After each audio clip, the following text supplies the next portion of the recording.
Welcome! You're listening to the Uncharted Lancaster podcast, where we explore the hidden histories, forgotten places, and long-buried secrets of Lancaster County. Using modern digital storytelling tools, each episode brings a new piece of local lore to life, revealing the strange, the surprising, and the stories history left behind. Let's begin. Welcome back to the Deep Dive. Today, we are opening up a stack of research that, quite honestly, feels a bit like we've stumbled upon a forgotten cheat code for the 19th century. It really does. We're looking at a man who didn't just dabble in different fields. He mastered them, revolutionized them, and then, in a move that I think is just fascinating, he just got bored and moved on to the next thing. Exactly. It's this incredible intellectual restlessness. Yeah. We are talking about a figure who is so often just a footnote in the biographies of more famous men. Yet when you dig into the primary sources, those famous men were actually looking to him for answers. They absolutely were. He was the expert's expert in a way. Yeah, that's a good way to put it. Yeah. We're talking about Samuel Stehman Haldeman, born in 1812, died in 1880. And the resume is just, it's absurd. It's almost comical. It doesn't seem possible for one lifetime. Not at all. Okay, so get this. He's an expert in geology. He's a world-class authority on conchology. That's shells, for those of us who didn't major in mollusks. He's a groundbreaking entomologist, so bugs. And then when he's done with all of that, just for fun, he becomes a world-renowned philologist studying the sounds of human speech. And this is the part that grounds the whole story for me. Oh, and did I mention he was managing a blast furnace the whole time? The blast furnace. I mean, that's not a side hustle. That's a major industrial enterprise. It really is. That's the part that really roots him in reality. He wasn't just an academic in some, ivory tower completely removed from the world. He was an Ironmaster. An Ironmaster. He lived in this incredible mansion he designed himself called Rock Retreat, which, that sounds like a superhero's lair. It totally does. And his contemporaries, the local people, they called him the Sage of Chickies. The Sage of Chickies. It's so good. It sounds like a wizard from a fantasy novel, not a 19th century scientist from Pennsylvania. It really does. But here's the hook that really grabbed me when we started sifting through these sources. You know Charles Darwin, right? The Charles Darwin. Origin of Species? Yes, I've heard of him. Right. So you open The Origin of Species, one of the most important, most famous scientific books in all of human history, and you look at the historical sketch in the preface. Okay. And who does Darwin thank? Who does he specifically acknowledge as having ideas that helped him formulate his theory of evolution? Samuel Haldeman. It's just a huge, huge nod.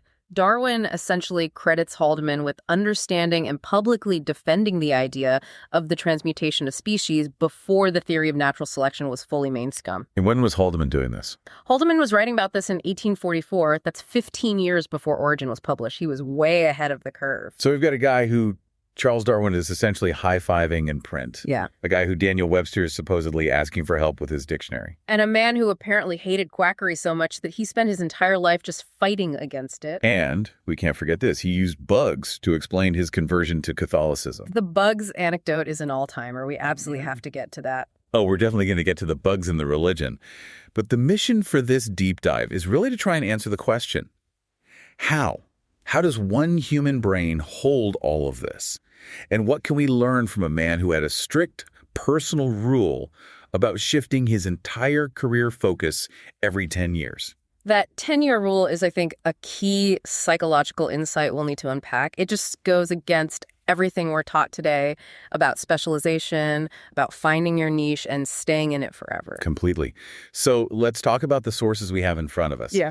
We've got a memoir from the American Catholic Historical Society from 1898, which is just full of these incredible, reverent Victorian descriptions. Much of its time, yes. Yeah. Lots of flowery language. We also have biographical sketches from various scientific journals, some genealogical records, which get interesting, and a bunch of the local history articles about his estate, Locust Grove, and the Haldeman Mansion. And the tone of these sources is really interesting to contrast. It's this mix of that, as you say, 19th century reverence, where they treat great men as these almost flawless statues, and then some more modern historical analysis that tries to get under the skin and figure out what actually made him tick. Okay, so let's dive in. Segment 1, the making of a naturalist. We have to set the scene, because where he grew up is, I think, fundamental to who he became. We do. We're in Pennsylvania, specifically a place called Locust Grove, right on the banks of the Susquehanna River. He's born there in 1812, and the location itself is just so crucial. This wasn't just some random farm. The house itself sat on the site of a Native American village that dated back to about 1200. So he's literally walking over history every single time he steps out his front door. Ah. That has to do something to a kid's imagination. You're out there, playing in the yard, and you kick up an arrowhead or a piece of pottery. Precisely. The past isn't abstract for him. It's right there in the soil. And the sources tell us that his father, Henry Haldeman, was a prosperous businessman, very successful, but he also had a library. He appreciated culture and learning. But Samuel was not what you would call a model student. Not even close. I identified with this so much when I was reading it. The sources say he had an aversion to formal restraint, which is such a polite 19th century way of saying he hated school and hated being told what to do. He really did. He started at a local log schoolhouse, the standard at the time. But then he was sent to a place called Dr. Kagi's Academy in Harrisburg. Now, this is interesting. Dr. Kagi taught science orally. Orally, so no textbooks. No textbooks, just conversation and direct observation. He'd take the students out into the field. It was about experiencing science, not just reading about it. That sounds incredibly modern, actually. It's like a Montessori school or something from the 21st century. It was very ahead of its time, and it suited Samuel perfectly. It was learning by doing, by seeing. But then he goes to Dickinson College, a proper institution with strict rules and lectures and a lot of rote memorization. And how long does that last? He lasts 2 years. And he leaves with a quote that I think should be on a T-shirt. He says, "I cannot learn from others. I must see for myself." I cannot learn from others. I must see for myself. Wow. Wow. That is the defining ethos of his entire life, isn't it? It wasn't arrogance, it seems, so much as a profound commitment to empirical observation. Exactly. He couldn't just read a description of a rabbit in a book. He had to see the rabbit. He had to understand its anatomy for himself. And not just see it. The sources say he was collecting skeletons of rabbits, opossums, muskrats. He's a teenager, and he's got what he calls a cabinet of rude anatomical specimens. He was building his own natural history museum in his bedroom before he even had a degree. He was. And get this. He learned taxidermy from a traveling Methodist minister. Okay, wait, pause on that for a second. A traveling Methodist minister who also moonlights as a taxidermist. That sounds like a character from a Coen Brothers movie. It really does. But it speaks to the era, doesn't it? Knowledge was decentralized. If you wanted to learn how to stuff a bird, you didn't go to a vocational school. You waited for the preacher who knew how to do it to come through town. That's incredible. And Haldeman just soaked it all up. He wrote later in life that he was collecting shells on the banks of the Susquehanna long before I knew the meaning of genus and species. He was doing the science before he knew the vocabulary. Yeah. That's just pure, unadulterated curiosity driving him. It is. And he had this philosophy about the weather that I just love. Yeah. He said, and I'm quoting here, "I developed a taste for rainy weather and impassable roads. Then I could remain undisturbed in the perusal of my books." That is the introvert's dream statement right there. He's literally happy when he's snowed in or rained in because it means no one will bother him and he can just read. He wanted that isolation to focus. But, and this is the central contradiction of his early life, he couldn't just stay in his room and read. His family was in the iron business, very demanding business. Right, the Ironmaster title. His father buys these mills at the mouth of the Chickies-Wolungo Creek. Which was later shortened to just Chickies Creek. And Chickies-Wolungo means what? It's a Native American word meaning place of the crabs or crayfish. See, there's this philologist in him coming out already. He's paying attention to the names of things. So they have this blast furnace, the Chickies furnace. Mm-hmm. Samuel is a partner in the business. But the sources are kind of funny about this part. They basically say he managed the science of the furnace, not the day-to-day business. He was interested in the chemistry. The big technological challenge of the 1840s was how to smelt iron using anthracite coal instead of charcoal. Anthracite was cheaper and more abundant, but it burned differently. It required a different kind of furnace, a different kind of airflow. A whole different process. And that's what fascinated Haldeman. He wrote papers on the construction of furnaces, on the chemical reactions happening inside. He wasn't the guy balancing the books. He was the guy trying to optimize the combustion temperature. It's amazing to think of him standing there in the heat and the soot and the noise, probably with a notebook, analyzing the color of the flame while everyone else is just, trying to get the job done and pour the iron. And amidst all this intense industrial work, he designs and builds his own house, the Rock Retreat. Which is just such a cool name. It's not the Willows or Oak Bend. It's rock retreat. It was a Greek revival mansion, a very stately, serious piece of architecture. He did the drawings himself, wrote up the specifications.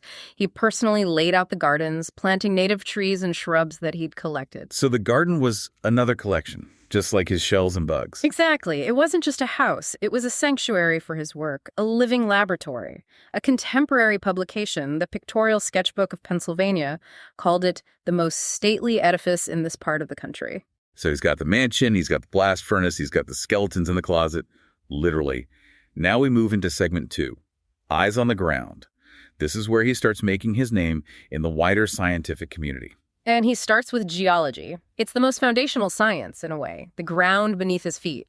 In 1836, he gets hired as an assistant on the first state geological surveys of New Jersey and then Pennsylvania. So he's out there, camping, hiking, mapping the land. Living that impassable roads dream he talked about, and he finds something huge, something very, very small that has huge implications. He finds a fossil called Scolopus linearis. Scolopus linearis, what is that? At the time, this was a massive discovery. It was the oldest organic remain, the oldest fossil known in Pennsylvania. It's basically a fossilized worm burrow in the rock. Ah, okay, so it's not the animal itself, but the trace it left behind. Correct, a trace fossil. But it proved that these ancient rock formations, the ones at the base of the Appalachian Mountains, were sedimentary and had once been home to life. It pushed back the timeline of life in the region by millions of years. And one of his contemporaries had this great quote about him. Yes, that he read rocks like capital letters. I just love that image. Most people see a cliff face and just see a rock. He sees a headline from 1,000,000 years ago. But then, true to his nature, he doesn't stick with rocks for long. The 10-year clock is ticking. He pivots to bugs. He does, to entomology. In 1842, he co-founds the Entomological Society of Pennsylvania. And this is a big deal. It was the first society of its kind in the entire United States. He's literally creating the field in America. Now, we need to talk about his hearing, because it's key to his work here. The sources mention his mother was a gifted musician who died when he was very young, but he apparently inherited this almost superhuman sense of hearing from her. It was described as an accuracy of ear, an incredible sensitivity to sound and pitch. And he applied this unique physical gift to the study of insects. How so? He discovered a new organ of sound in Lepidopterous insects. That's moths and butterflies. Wait a second. Moths make sounds. I always think of them as the silent stalkers of the porch light. Some do. They can produce clicks or whirring sounds, often outside the range of normal human hearing. But Haldeman could either hear them, or he was so attuned to acoustics that he could deduce the mechanism for them when others couldn't. He's hearing things no one else can hear. He was fascinated by the sensory capabilities of the natural world. He had this insight that just because we can't hear it doesn't mean it isn't making a sound. It's a very modern, non-anthropocentric view of the world. And there's this great anecdote in the memoir that shows his personality, his ear, and his refusal to suffer fools gladly. He's at a dinner, an annual meeting of philologists, much later in his life, and a young, probably very confident entomologist starts talking about a bug he found. Right, and the young man pronounces the bug's Latin name in a certain way. Haldeman, who's this venerable older figure at the table, gently corrects his pronunciation. And the young guy pushes back. He probably thinks, who is this old guy to tell me how to say this? Right. He argues for his own pronunciation. And Haldeman just lets him finish. He sits there patiently. And then he drops the hammer. He says very calmly, "Well, I called it so when I named it." Oh, that is the ultimate mic drop. I know how it's pronounced because I named the bug. It's just devastating. And then he adds this little flourish. A man objects to having his own children ill-treated. Wow. That reveals so much. He viewed his scientific discoveries, his classifications as his children. He was deeply personally protective of the truth, of the facts. It shows that for him, this wasn't just a job. It was a personal investment in the data. He didn't care about being polite if it meant being factually incorrect. The truth of the pronunciation was more important than the young man's feelings. So we have rocks, we have bugs, and then we have the third pillar of his naturalist phase, shells, conchology. This was a major, major obsession for him. He published a massive multi-volume work called A Monograph of the Freshwater Univalve Mollusca of the United States. A very catchy title. I'm sure it just flew off the shelves at the bookstore. It's a foundational classic in the field, believe it or not. But what was truly impressive about it, and what everyone praised, was the artwork. What was special about it? It had 40 incredibly detailed copperplate engravings. And crucially, they were colored from living animals. Ah, so he wasn't just drawing the dead, empty shell. No, that was the standard practice. You'd find a shell, you draw it. Haldeman insisted on capturing the living creature inside. He wanted to show the organism in its natural state, the true colors of its flesh, its tentacles. He wanted to capture the essence of the organism, not just the hard outer casing it leaves behind. It's that I must see for myself principle again. He's not content with the remnant. He wants to see the living thing. And this work on shells is what connects him directly to Darwin. This is the big aha moment. It is. In 1844, as part of this monograph, he writes a paper on species distribution. He's looking at why certain types of freshwater snails are in one river and slightly different, but related, ones are in the next river over. And what does he conclude? He concludes that species are not fixed. He defends what was then called Lamarckian evolution and the transmutation of species. He argued that species must change over time to adapt to their local environments. And this is in 1844. It is 15 years before The Origin of Species hits the shelves. Exactly. Darwin was working on his theory in total secrecy at this point, terrified of the backlash. When he eventually read Haldeman's paper years later, he must have felt this jolt of recognition. Here is someone else, an American naturalist in Pennsylvania, who sees what I see. So that's why Darwin wrote in the preface that Haldeman's views helped him. He was acknowledging an intellectual forerunner. He was. Haldeman was out there, in print, arguing that species aren't these fixed statues created once and left alone. They change, they adapt, they transmute. And he was using freshwater snails as his evidence. It's just wild to think that if he had just stuck with that one idea, if he had decided to become the world's foremost champion of evolution, he might be as famous as Darwin or Wallace. If he had spent the next 20 years just pounding the table about evolution, maybe we'd be talking about Haldemanism today. But he didn't. he had to stick with it. No. He contributed his piece to the puzzle, a hugely important piece, and then he moved on. And that brings us to the great pivot, segment 3. The 10-year rule. This is the part of his story that I find so challenging and so inspiring. I really want to dig into this. Haldeman's philosophy was, according to his biographers, explicitly stated. He said, "I never pursue one branch of science more than 10 years. But lay it aside and go into new fields." Why? I mean, in today's world, that's career suicide. You pick a niche and you stay there forever if you want to get tenure. You become the world expert in left-handed moths of the southern Amazon. You don't just jump from geology to historical linguistics. But he wasn't chasing tenure. He was chasing curiosity. The sources say he took up a new study to rest myself. He rested from studying the intricate taxonomy of beetles by studying the even more intricate phonology of human languages. That's like saying you rested from running a marathon by swimming the English Channel. It's a different kind of mind. For him, the novelty, the challenge of a new field was a form of rest.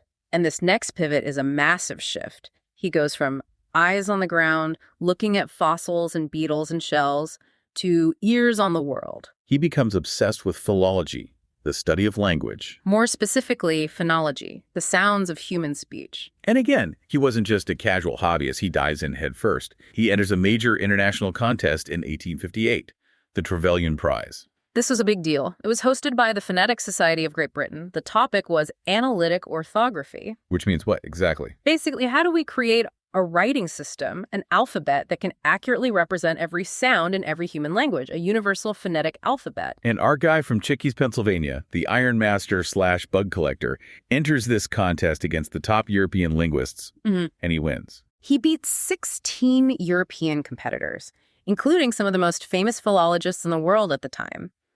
His winning essay was a complete tour de force. It included detailed phonetic specimens of about 70 languages and dialects. 70 languages. The sources call him a human tape recorder. He could apparently distinguish between 40 to 50 different varieties of human speech just by ear. But how did he do that? He didn't have YouTube. He couldn't just look up a video on how to pronounce Kurdish. He had to find the people. He became a collector of sounds. He traveled Europe, but not to see the cathedrals or the museums. He went to Liverpool specifically to meet and hear Queen Emma of Hawaii speak the Hawaiian language. No way. He found a Parsi man in Paris just so he could hear and transcribe the sounds of Gujarati. He went to the Propaganda College in Rome, which was a seminary that trained priests from all over the world just to hear someone speak Kurdish. So he's like an anthropologist, but instead of collecting artifacts, he's collecting phones. He's collecting the raw data of human speech directly from the source. And he was unbelievably rigorous about it. He realized very quickly that the standard English alphabet was a terrible, inconsistent tool for representing sound. Oh, the spelling reform. This became his great crusade, didn't it? It really was. He was driven mad by the inconsistencies. The sources mention the example that bugged him: K, C-A-Y, like a small island, versus keg, K-E-G. Okay, so what's the issue there? Why do we have a C and a K making the exact same hard K sound? Why do we have multiple letters for one sound and sometimes one letter for multiple sounds? It was illogical. It was inefficient. It was, to his mind, a form of quackery. He wanted a one-to-one correspondence, one symbol, one sound. Exactly. He advocated for a cosmopolitan alphabet based on Latin where every distinct sound in human speech would have its own unique symbol. No ambiguity. He even served on a committee to review Noah Webster's spelling changes for his dictionary. Can you just imagine being in that meeting? Mr. Webster, I have some notes on your orthography. He would have been a formidable committee member, that's for sure. He actually wrote a book on Pennsylvania Dutch in 1872. And this is so typical of him. He analyzed the local dialect not as bad German or a corrupted language, but as a legitimate and complex linguistic fusion. He treated it with respect. He treated it with the same scientific rigor he would have treated classical Latin or Greek. He saw it as South German with a heavy infusion of English vocabulary and syntax. He was one of the first to give it a proper linguistic analysis. It's that same eyes-on-the-ground approach, but for ears. He's literally just listening to his neighbors in Lancaster County and analyzing their vowel shifts with the same intensity he used on a fossil. And this obsession with sound, it connects all the way back. It connects back to his music-loving mother, and it connects to his discovery of the sound organ in mocks. It's all connected in his mind. He's always seeking the hidden patterns, the underlying structure, whether it's in a rock stratum, a moth wing, or spoken word. Which leads us perfectly into segment 4, the man behind the science. Because you really can't separate the work from the man, especially with someone this idiosyncratic. And the biggest personal shift he made, parallel to his scientific work, was his religious conversion. This is a really fascinating part of his story. He was raised Protestant. His wife, Mary, was described as non-religious, though she later became an Episcopalian. But in the 1840s, right in the middle of his most intense work as a naturalist, Haldeman converts to Catholicism. And the story of why he converted is just... Well, let's tell the famous bugs anecdote. It's legendary. The story goes that Bishop Kenrick of Philadelphia was visiting and asked him directly, "Professor, what was it that led you to the church?" And Haldeman replies with just one word. Bugs. Sir, bugs. It sounds like a joke. It sounds like a punchline. But he was deadly serious. So how did bugs lead you to the Pope? What was the logic there? Okay, so you have to think about how Haldeman saw the world. He had just spent years of his life meticulously studying the taxonomy of insects. He was organizing them, classifying them. Right, genus, species, family, order. Exactly. He saw that nature wasn't chaotic. It was profoundly, deeply organized. There was a hierarchy. There was a structure. There were clear lines of authority and classification. So he looked for a religion that mirrored that biological order he saw in nature. Precisely. From his perspective, he found Protestantism too fragmented, too individualistic. You had hundreds of different denominations, all interpreting scripture in their own way. It was like 40 different people pronouncing a word 40 different ways, and all claiming to be right. It was linguistic chaos to him. It was. And then he looked at the Catholic Church with its clear hierarchy, priest, bishop, archbishop, pope, its universal structure, its claim to a single authoritative truth. He saw that as the spiritual equivalent of the taxonomical order he revered in the natural world. He felt the church reflected that same divine order. That is such a scientist reason to convert. It wasn't an emotional experience, it was an organizational one. I like your flowchart. It was about a search for objective truth. He believed there was an objective truth in nature, a correct way to classify a beetle, so there must be an objective truth in theology, a correct way to interpret scripture. And he even applied his scientific methods to his faith. There's that amazing story about his lecture on the Roman catacombs. Yes, he gave a lecture at St. Peter's Church in Columbia, Pennsylvania. At the time, many Protestant archaeologists were claiming that the early Christians buried in the catacombs didn't believe in things like praying to the dead because they hadn't found any inscriptions explicitly saying so. It was an argument from silence. It was, and Haldeman basically said, objection, you didn't look hard enough. He went to the catacombs himself, he spent time there, and he claimed that he found inscriptions that other scholars had missed or misread. He used his skills as a close observer. He claimed he found clear proof of early belief in prayers for the dead. Again, it's I must see for myself.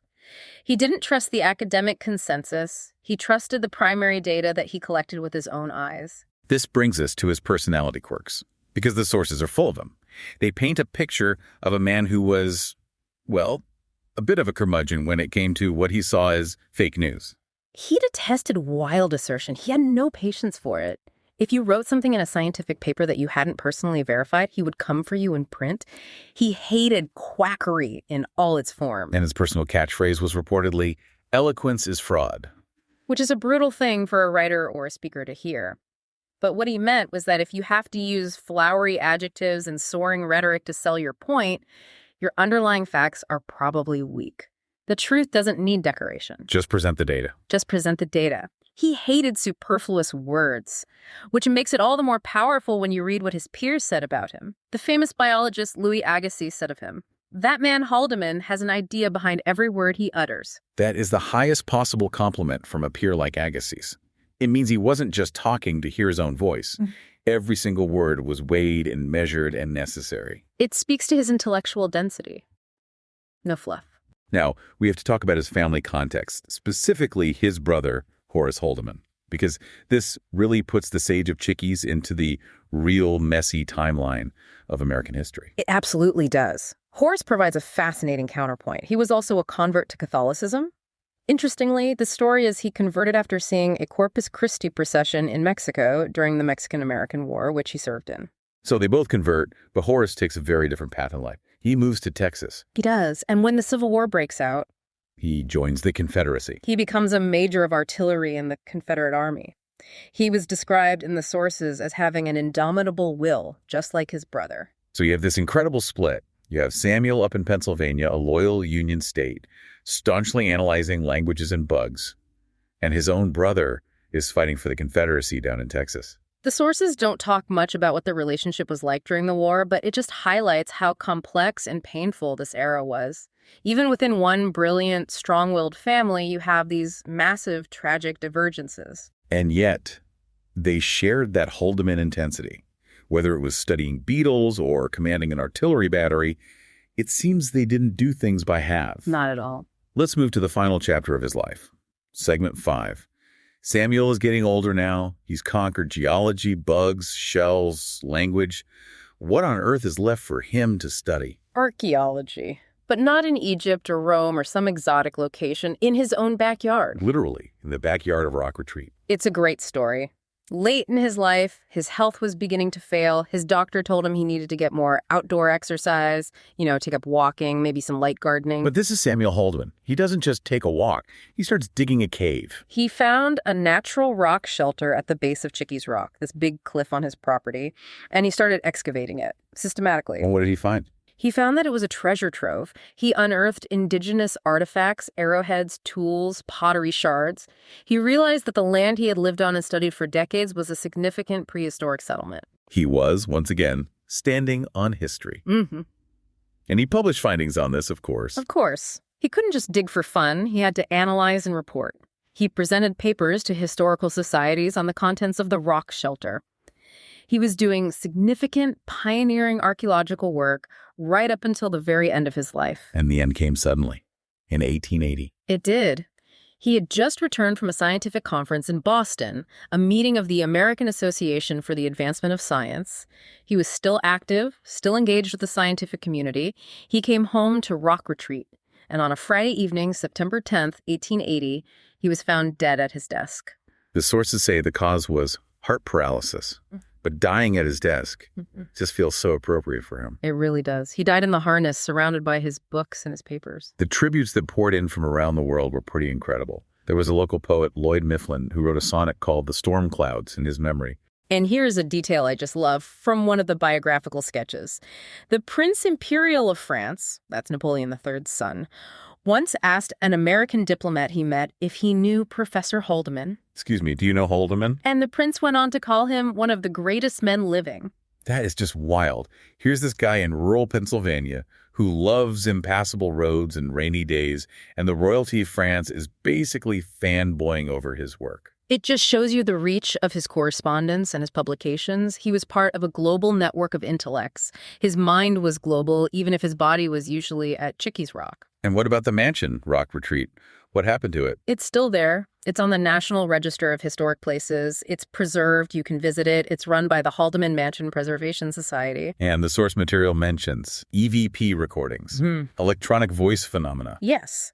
Apparently, it has a reputation for being haunted, and paranormal investigators claim to have captured voice recordings there. Which, if you think about it, is ironically fitting for a man who spent the last phase of his life obsessively studying the hidden sounds of the human voice.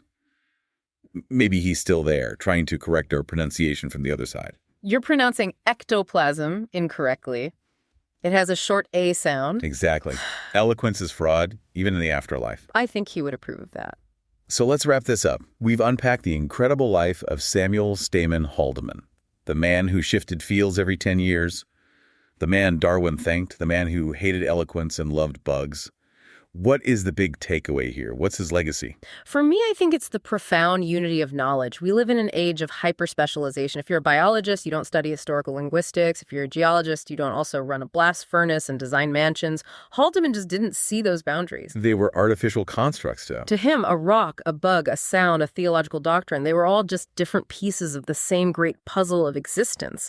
And he applied the same rigorous, observational, I must see for myself method to all of them. He really was the ultimate fact checker. He was. And in our current age of information overload and, frankly, a lot of wild assertion, his personal catchphrase, eloquence is fraud, is such a powerful warning. It's a reminder to look past the pretty words, the confident rhetoric, and to ask the simple questions. Where's the data? Is the specimen actually there? Did you see it? Did you hear it for yourself? He constantly challenges us to go back to the source, to see for ourselves. And to not be afraid to change course in our own lives. His 10-year rule is radical. It suggests that if you've mastered something, if you feel you've contributed what you can, maybe it's time to put it aside and look at something completely new.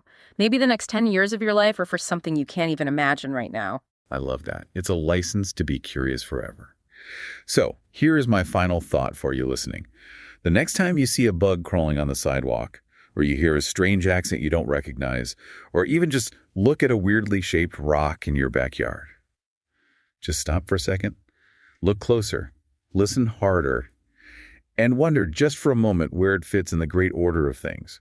Because if Samuel Haldeman taught us anything, it's that the most fascinating secrets in the universe might be right there under your feet or buzzing in your ear if you just take the time to notice them. And if you do decide to name a new species of bug you find, for goodness sake, make sure you pronounce it correctly.